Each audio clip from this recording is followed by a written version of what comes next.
NEET தேர்வை ரத்து செய்ய வலியுறுத்தி திமுக மாணவரணி சார்பில் சென்னையில் கண்டன ஆர்ப்பாட்டம் நடைபெற்றது.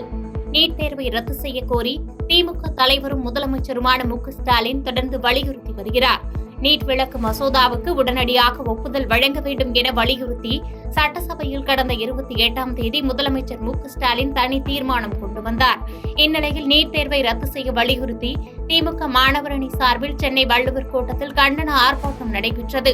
இதில் திமுக துணை பொதுச் செயலாளர் R.S. பாரதி, மாணவரணி செயலாளர் CV.MP. எழிலரசன் மற்றும் திமுக நிர்வாகிகள் உள்ளிட்டோர் பங்கேற்று நீட்டுக்கு எதிராக முழக்கமிட்டனர். ஹத்ராஸில் ஆன்மீக குருவின் சொற்பொழிவு நிகழ்ச்சியில் ஏற்பட்ட கூட்ட நெரிசலில் சிக்கி காயமடைந்து மருத்துவமனையில் சிகிச்சை பெற்று வருபவர்களை யோகி ஆதித்யநாத் நேரில் சென்று நலம் விசாரித்தார். உத்தரப்பிரதேச மாநிலம் ஹத்ராஸ் மாவட்டத்தில் உள்ள புல்ராய் கிராமத்தில் போலே பாபா என்ற சாமியார் நடத்திய இந்து மத ஆன்மீக சொற்பொழிவு நிகழ்வின் கூட்ட நெரிசலில் சிக்கி இதுவரை 122 பேர் உயிரிழந்துள்ளனர். அவர்களில் பெரும்பாலானோர் பெண்கள் ஆவர்.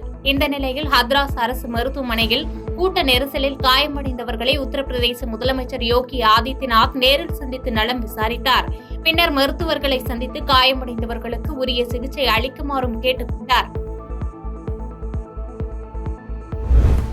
அரசியல் சாசனத்தை புனிதமாக கருதுபவன் நான் என பிரதமர் மோடி மாநிலங்களவையில் உரையாற்றியுள்ளார். மாநிலங்களவையில் குடியரசுத் தலைவர் உரைக்கு நன்றி தெரிவிக்கும் தீர்மானத்தின் மீதான விவாதத்தில் பிரதமர் மோடி இன்று உரையாற்றினார். அப்போது பேசிய அவர், நாடு கடந்த 10 ஆண்டுகளில் கண்டுள்ள வளர்ச்சி வெறும் தொடக்கம்தான் என்றும் இன்னும் பல படிகள் வளரப்போகிறோம் என்றும் தெரிவித்தார். மேலும் தொடர்ந்து பேசிய அவர், இந்தியாவின் அரசியல் சாசனத்தை எப்போதும் புனிதமாக கருதுபவன் நான். அரசியல் சாசனம்தான் நாட்டின் வளர்ச்சிக்கு வழிகாட்டும் ஒளிவிளக்கு என்று கூறினார்.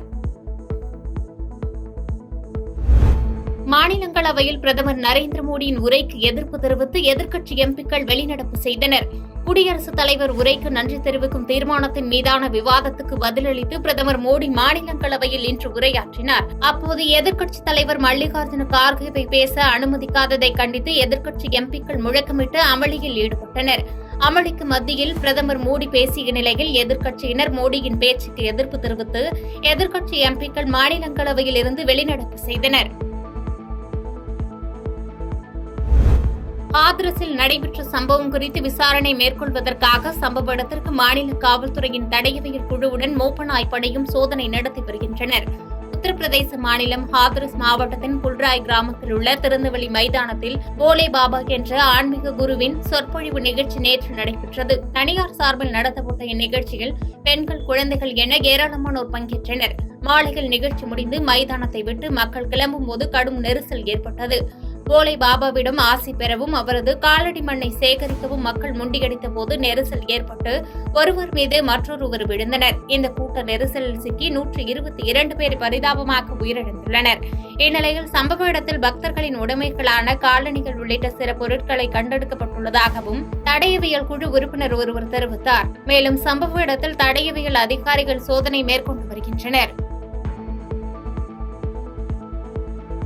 பாதகம் செய்பவரை கண்டால் நாம் பயங்கொள்ளலாகாது பாப்பா. மோதி மிதித்து விடு பாப்பா, அவர் முகத்தில் உமிழ்ந்து விடு பாப்பா. அண்மை செய்திகளை உடனுக்குடன் தெரிந்து கொள்ள இணைந்திருங்கள் இயம்நாடு